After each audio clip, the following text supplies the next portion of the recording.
My name is Robert. My name is Daryl. And we've seen If I Had Legs, I'd Kick You.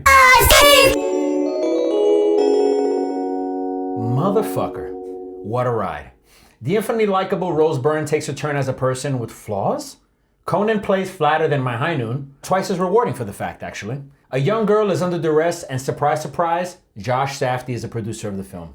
Me and the homie are big fans of the rap group called Mom Flipped Is Wow. In If I Had Legs, I'd Kick You, she sure does. Woo! This shit is intense. We get a close and personal view of a mother struggling with guilt and shame. It's sad, it's tense, there's holes, there's voids. She hates everybody, even her kid. And I can relate. Conan O'Brien plays exactly who I want him to be, my therapist. A$AP Rocky plays a poor version of himself. And fuck the Oscars, just mail it to Rose Byrne. This is a fresh movie. We didn't know very much about it, and we just jumped right in. No idea. But I was just looking at it on HBO, being like, I should watch this. Had you heard about it? Like maybe I've been hearing about it a bunch. There was another award show where she ended up winning, and that's how I ended up. Rose Byrne ended up winning. So I ended up finding it out through there, and then I'm on HBO all the time because shouts out to the Pit, love that shit.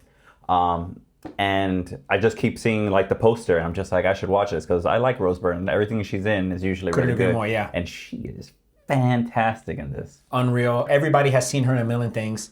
She's funny. She's, she does her thing in Insidious. But in this movie, she goes all the way with it. We're going to try our best not to spoil too much about this one because even though we want people to see it, sometimes like a movie like Tomb Raider, we rather just tell you what happened and make you skip it altogether. Yeah, for sure. Or rage watch it. And especially we're like in Oscars territory. It's happening in March. Yeah. This is an Oscar nominee. We're sure it'll be out by then. And this is a movie that we want people to watch regardless. 100%. We don't want to spoil it here. This is not one of those movies. Correct. But one element of it that we can talk about and then actually we can try to relate to ourselves. I feel like we're already getting so serious. Don't worry, there's silly shit. We'll talk about silly shit too. It's a tense movie. It's actually both. It does a lot of both. But one of the major themes is motherhood.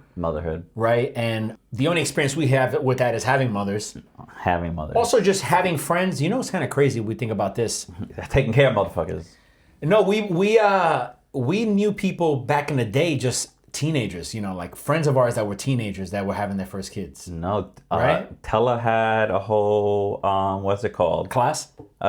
They just had all the pregnant moms in the class? They had a whole I told you. They had a daycare, and they've been had a daycare for a long time. I'm not going to go too crazy. Sure, but I'll actually even qualify that a little bit just because shouts out to moms. I love my mom. I know you do. You love your mom too? I love your mom. Very good. Crazy is tough. I guess we mean...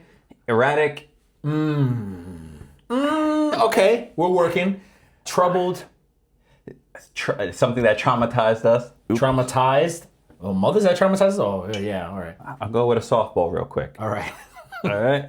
A nice softball. I'm waiting. And this happened in the exact area where a child was struck by a car. Oh, Lord. In front of where GameStop used to be in Sunset Park. Moment of silence.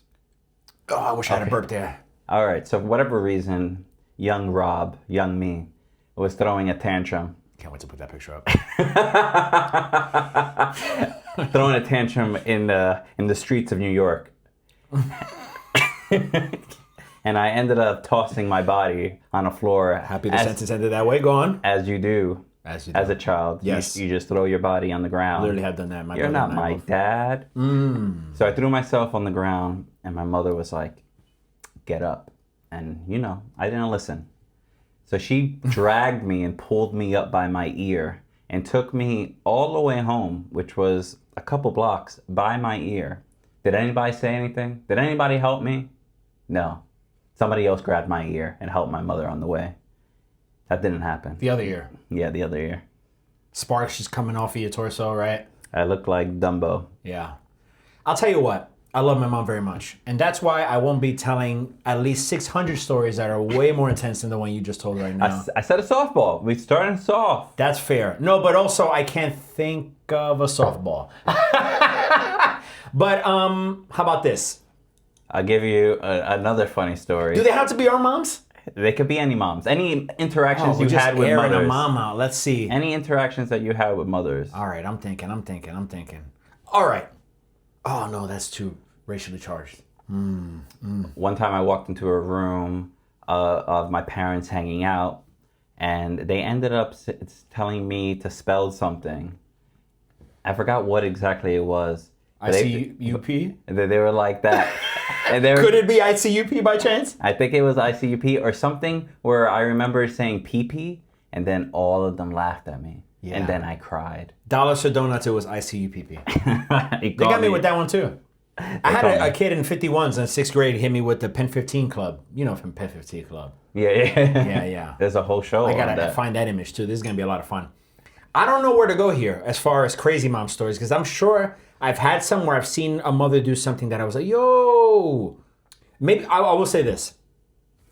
Not crazy, but I definitely saw a mom beef the other day on the train. Ooh, mom beef. Packed train, our train on the way home.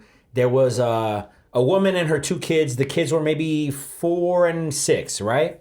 They're coming home, I guess, from school or daycare or whatever. Across the way, Muslim lady with her kid in a stroller, like maybe a year or less than a year.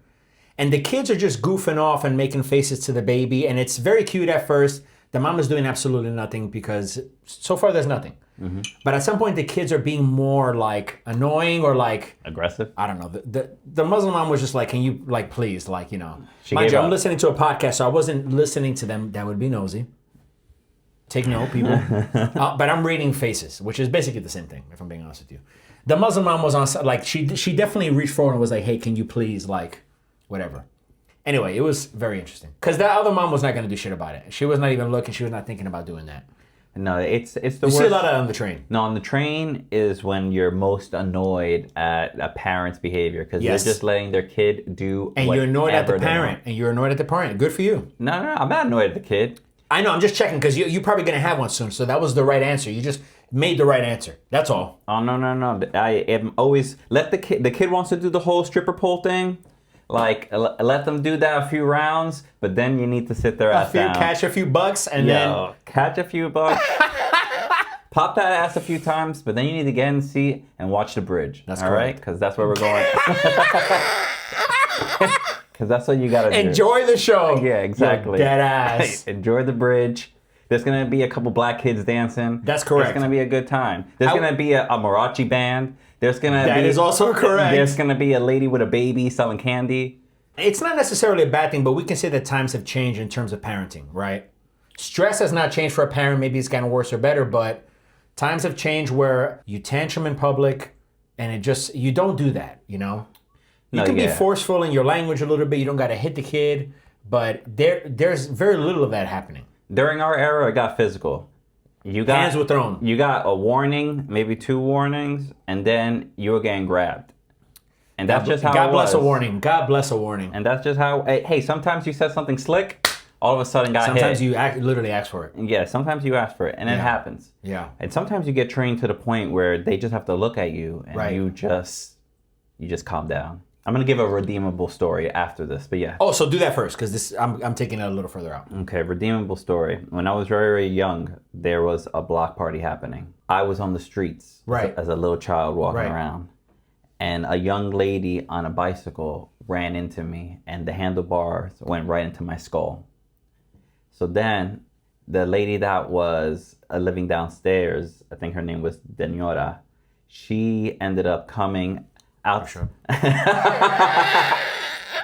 She ended up coming outside and like grabbing me and like taking me inside, like helping my parents out and like trying to like fix the wound before I got to the hospital. And that was great of her. That was a very motherly thing to do. My redeemable thing is the obvious. My mom had a tough go of it raising 2 kids essentially alone, and she did a damn thing as both. So I really got no beef. Any beef I already had, we squash. You know what I mean? And also, we don't got a Patreon yet. That's where you hear all those other stories. Yeah, you're right. Here's my question to you, speaking of mothers. Casey Anthony. She was right. The thing is, it's scary, right? I've never been in a situation. Scary? Yeah, I've never been in a situation. She's going to kill you? Yeah. I've never been in a situation where, like, a murderer. You know what I mean? Where, like, and what if I drown in it? We'll be right back.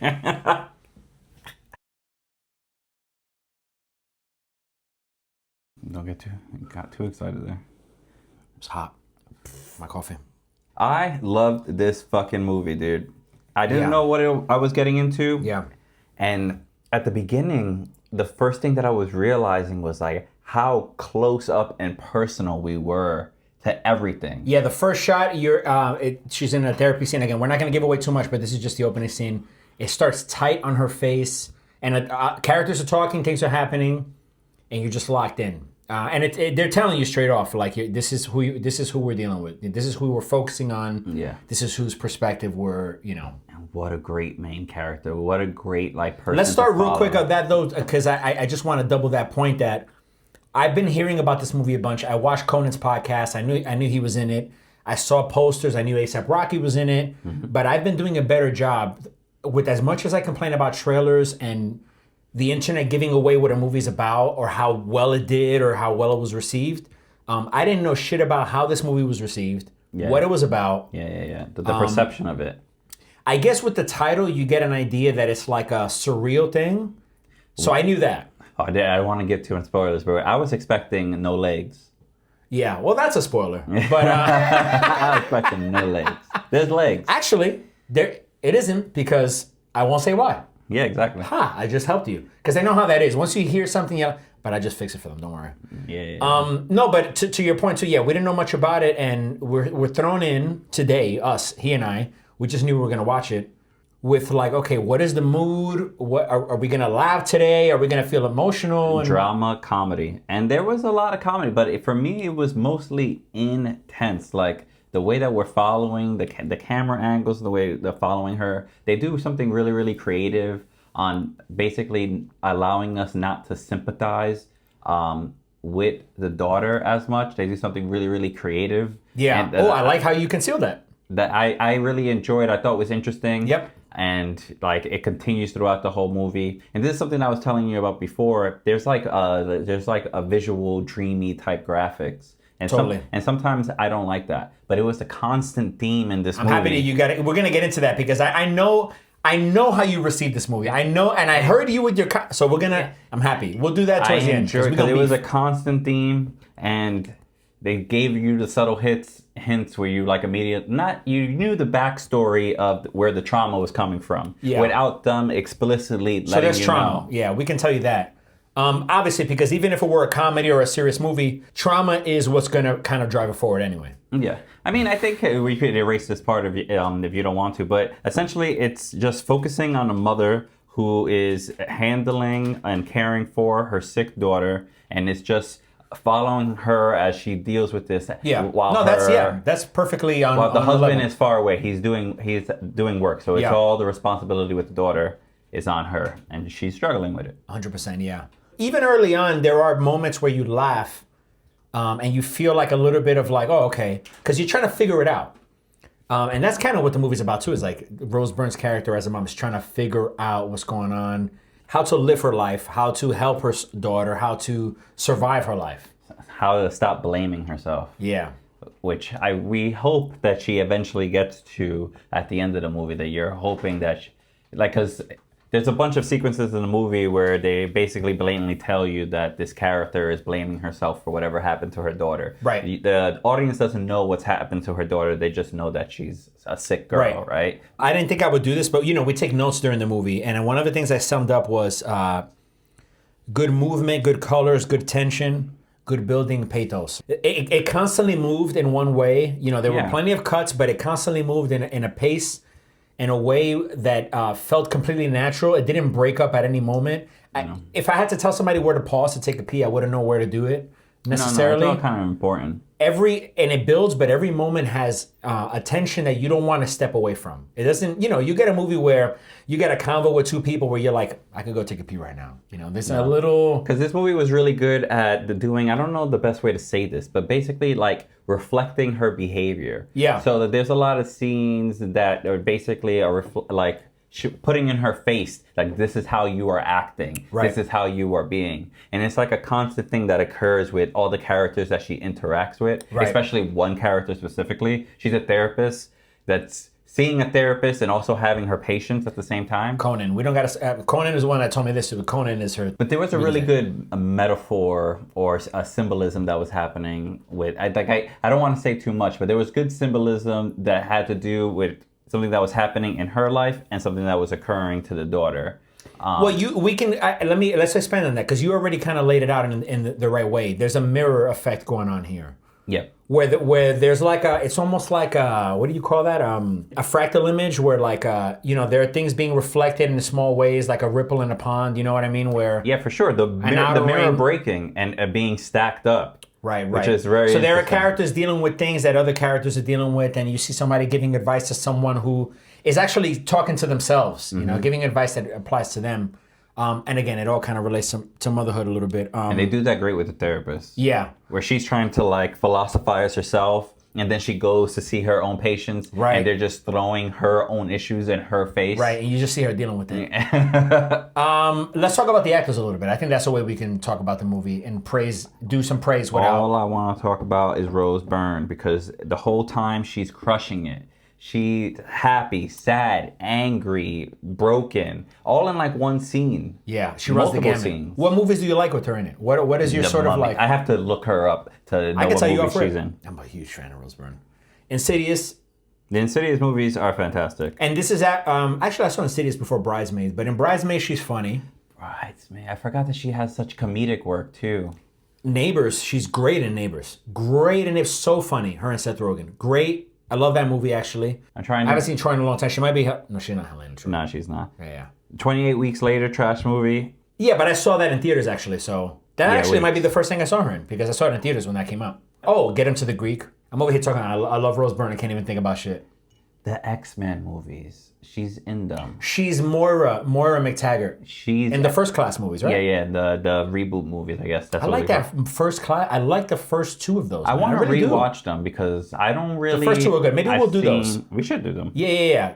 Conan. Can we talk about Conan for a moment? He's my favorite late night host. Same here. He's number one for me. Same here. When I was old enough in high school to be like up to like 3 or 4, without a doubt I was watching Conan every night. He's just better than everybody else. Silly. He's how I want a host to be. 100%. Like, like not putting you down, lifting you up, helping throughout the whole thing, being part of the bit. Mind you, he comes from the school of Dave Letterman, who's my second favorite.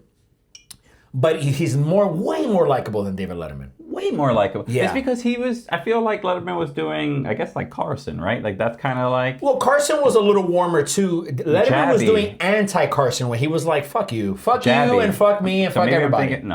No, Letterman was solely Letterman. You're right about that. Yeah. He was a dick. But there was a bite. There was a bite. The dick bit. He was a dick. Oh, but you know who was another good late night host person? Craig Ferguson. Yeah, I was gonna say he was just on History of Hyenas. Now we just give him free plugs. Great episode. Watch it. No, he's fantastic. No, but Conan, I watched his HBO show that he has, that he's traveling all over the world. Great show. I watched his podcast when there's a good guest. Without giving too much away, we'll just say that he was great in this movie in a way that you're not expecting. Let's just put it that way. I will say the first words out of his mouth, I laughed immediately. They were not funny. It was just his voice. But then I got accustomed to him being in this role. Right. And I was just like, okay, Conan, do your thing. He was such like an old white man in this fucking... He certainly was. Role. Speaking of funny and things that I needed more volume. I'm sorry to cut you off. But No, it's fine. I needed more volume. His hair was gelled. I'm not used to that. What he's doing in this movie is contrast. If you have Conan in a movie, you don't want him to play Conan. Watch the Weird Al movie. He's in that too. It's pretty funny. The first thing that I heard in this movie was "My mommy is stretchable, daddy's hard." I just wanted to get that out there as a note. How'd you feel about A$AP Rocky? I was not mad about A$AP Rocky. I thought I'll say this about Conan and A$AP Rocky. They were in this movie way more than I thought they were going to be in this fucking movie. Were you mad about it? I wasn't mad about it. You know why I wasn't mad about it, though? Because Rose Byrne was carrying this fucking movie. Yeah. Like, it didn't even matter. 100%. I think one of her best scenes or most emotional scenes is with Conan. It's with Conan. And I was telling you as we're watching, I'm like, yo, Conan has to sit there. I'm like on the verge of tears. And Conan has to sit there and watch her act this in real life. Just watch her go down. It's really incredible. He had to just be like, holy shit. He had to cry on the other side for sure, bro. That was crazy. And no, because like the way that it just kept escalating in that conversation and just like her mood, she deserves all the awards. You see why we're going through these lengths to try not to, because it's a really good one. No, you guys, everybody should end up watching this movie. It's fantastic. I was even going to talk about one of the people who's in it, who I actually rather not even tell people. I was thinking it was going to be in my intro. I decided You see, I'm happy I caught it. Yeah, I'm happy I caught it. Just like, because the whole time I'm like, who's that voice? Who's that voice? I thought it was like, who does it sound like? And I couldn't. Been there. I couldn't figure out who it was, and I was just like, it's probably just who gives a fuck? Like, it's probably just whoever. Exactly the same thing. I'm like, I'll look this up later. I'm sure it's a big person, but the last thing, because I think we can have a little debate on this just for a moment, is one of the biggest influences, I think, I won't say one of the biggest, but I noticed a lot of horror? Lynchian and Cronenberg stuff. Lynchian with the dream, surreal stuff, and Cronenberg with the organic, weird, like fleshy things that are like unsettling, a little horror, like you said, body horror, stuff like that. I said one thing as a note that I think lack of sleep is one of the best ways to portray delirium. Yeah. So when a person is naturally in a state where they're sleeping less because shit is happening, and then you're questioning whether or not a person is really experiencing something, I think that's the best way to get a person into, and you get a lot of that. You get a lot of rabbit holes. You get a lot of, and that's both David Lynch to me and David Cronenberg. And I also think that's kind of why we're on her side the whole movie. Yeah, because you're like, she's not doing well. She's not doing well, especially like you see the change in her as the movie goes, how she just starts to decline. And everybody else around her is hell of annoying, by the way. Another clue. Another clue. Everybody's annoying. Because you hear the phrase, and this tends to be true, when everyone has an issue with you, it's you. Yeah. You know what I mean? Yeah. I know when we watch a movie, and this is why we haven't watched any David Lynch yet. I know when we watch a movie when you're feeling like, I need more information. And today he literally said, I literally said, I need more information. And I thought to I almost said out loud, why? I want it. No, but here's the thing. It's fun. It's not like I'm mad at the movie for not giving me the information. The movie is so good where I'm just like, give me more. Okay, that's fair. Okay, because for me, it's like, there's a scene, and this is also not spoiling anything, where a hole is being viewed. It's not being filled, tell you that much. Something's being taken out of it. And you see and hear things. I think sound design is going to win an Oscar for whatever the fuck that's worth. Do you think? Because I thought it was a mostly silent movie. It was quiet. There are scenes where there's a surreal situation going on. Like where the tunnel vision, when she starts having like the tunnel vision. That's exactly what I'm referring to. And in those moments, the sound is so hypnotic and trance-like. Yeah. Given what you're seeing, you just really I was like totally there, dude. They're going to give it to Sinners. And it was you're then, right, it's nice. But it was then when I was thinking about this kind of like question where I'm like, it could be a bunch of things. And for me, that's what it is. That's what the director and writer being like, it could be, it actually is all of these things. So what do you mean? The idea of, like, you were saying like what, I want to know what it is. Yeah, what made her sick? Or whatever the question was you gave, it was like a direct A to Z question. Yeah. And I feel like in these movies what you get is the entire alphabet as far as possibilities. And you have to, as the spectator, be like, it's all of these things, and here's why. It's this because of this, it's this because of this. Because that, ostensibly a writer is going to layer it out in such a way where you're like, I picked this metaphor because it means so many things. Versus it's a tube going into a butthole, going into a... Yeah. You get what I'm saying? Yeah. Now, there's a whole tunnel vision sequence, and you're just like, there's a light at the end of the tunnel. And I think it was like the second scene where I was just like, I know what that light is. I was like, it can only be one light. It was Mo. He set up the lights, and then I walked into the kitchen, and I was, you burned like a vampire. It is a little bit of a cheat code to play a mom, but you got to be a good actress, though. A mom in duress, right? That's like, if you could pull that off, Oscar. There's only one other thing that'll give you an Oscar, and I won't say it. Holocaust movie. What would you give this movie? Actually, really, seriously. It's getting a 9 out of 10. This movie is fantastic. It's great. Like, it's great because of Rose Byrne for me. Yeah. Like, she carries this movie. Everybody around her... And that's her... a compliment to the movie and her. Everybody around her is doing great, but the movie is really focused and zoomed up, like, literally, on her face. Mm-hmm. Like, I don't want to give a spoiler, but it's literally showing her perspective. Yeah. And how she's just downward spiraling, and it's fantastic. Which means you need a good actress. No, yeah. And I will say, I'm going to give this an 8-9. Right there. Not to 1 down you. 0.1 down you. 0.1. It was good, man. I would watch it Not again. to under chromosome you. It's one of those movies that's like, since they had like a whole bunch of the symbolism and a bunch of like reflective behavior, you could watch it again and have like a new perspective. A new insight. I agree. I think it was great. But beyond that, I think the way it flowed is something that I can't properly communicate. From A to B, this movie flowed in such a way that I was not losing interest at any moment. I was constantly tense. And even in a 5 or 6 minute period where I was happy or less angry or sad, I was not losing any interest in what was going on. I didn't want to get up or use the bathroom. I had to pee very bad because I had a lot of coffee. Look, if a movie, go. I just want to say, we don't watch a lot of new movies, but not on purpose. We just kind of like fall behind the ball because we have lives. Don't make me ask this but question again. we just happened to catch that it was on HBO, and we're like, we should check this out. And I want to second that notion. I want people to follow that example and just be better than me, where like I'll see a movie on HBO and I just won't watch it. Yeah. And I'm happy that I went against that instinct and I was like, let's watch this because I had a great time. That being said, it was complicated because it was very sad. I'm giving it an 8.9. I don't know. That's all. I'm gonna continue watching all the Harry Potters over and over and over again. She's beautiful. She's a gorgeous woman and Just a great about the kind of actress. Ali. Come see me. This has been ISF. I've seen you.